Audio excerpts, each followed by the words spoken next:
ka-forward, dahil Sunday ngayon ay di tayo po ngayon ay sisimba. Pero dahil naunang magbihis ang batuta, ay ayan, wala nang ginawa kundi pumunta sa kanyang tricycle. Ano po, so nakikisakay lang yan dyan. So palaging pag nakikita ang tricycle ay sige ang sakay. So ayun na nga mga ka-forward, tayo po ay sumakay ng tricycle dahil sobrang init pag maglalakad. At ang bata ay tuwang-tuwa na naman. So ayun po, so sa aking mga ka-followers po dyan at sa aking mga bagong followers dyan. So tara na at tayo po ay magsimba ngayong Sunday. Ayan, so malapit lang naman to, pero dahil nga mainit kailangan natin sumakay. At ayun na nga, so dahil nga po hindi naman ganun ka-traffic, ay dito lang naman sa Pilipinas makikita natin na sira, na hindi pa sira ay binubungkal na. Pero thank God at hindi po ngayon traffic. Ayan, kung mapapansin ninyo ay hindi ganun kasikip ang kalsada, kaya medyo mabilis-bilis po ang ating biyahe. So sabi nga ay kahit na maayos pa ay binubungkal na ng ating mga tagapagpagawa dyan. Ayun, at so yun nga, dahil kami po ay paborito namin puntahan ng San Pablo, so nandito po tayo sa may SM na tinatawag. Ito po ang kaunahang SM ng San Pablo, ang Samanga, sa harap po ng simbahan. Ayan, so mga ka-forward, kayo po ay sumimba na at magpasalamat sa ating poong may kapal.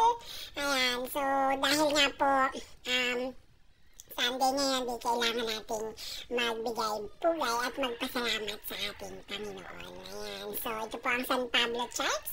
Ayan, so katedral po ni Senior San Pablo.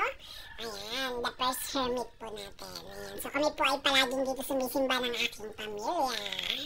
Ayan, so at dahil nga tayo ay patuloy na magpapasalamat sa ating mga biyayang natatanggap at sa mga humihiling pa tayo ng mga biyaya na po pwede pa natin matanggap. Ayun. So, syempre, dahil tayo po ay nagpagupit tayo at nagpaputol ng buhok dahil masyado nang mahaba ang buhok. Ayan. So, sa aking mga followers dyan, huwag niyo nang laitin. Magpagupit man at hindi, pangit pa rin. Ayan, so mukha na bang tao o mukhang mananao? Ayan, so at dahil nagutom ay tayo po ngayon ay kumain dito sa Ramsey. So 2020 pa, so makain na po ako dito sa Ramsey kasama ng aking bulilit.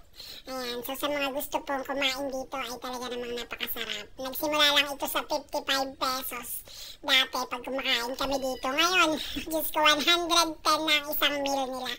Ayan, so dahil hinihintay namin ng pagkain, ang aming bulilit ay sige ang patawa. Ayan, so hinihintay lang namin ang aming pagkain dyan mga ka-forward. At ayun na nga, dahil nakapasko ang ating baby love ay ating pong ibinili ng kanyang boots. May bago siyang boots mga ka-forward. At ayan po, mukhang enjoy na enjoy siya at gustong gusto niya yung kanyang bagong boots. Ayan, so sa ating baby love, ayusin ang pagsusuot, baka madapa. At ayun na nga, dumating na ang ating food. So meron tayo ditong logme. Talagang masarap po ang logme. Meron din po tayong bangus and pork lamb po. At medyo tumaas din po ang presyo ng shake.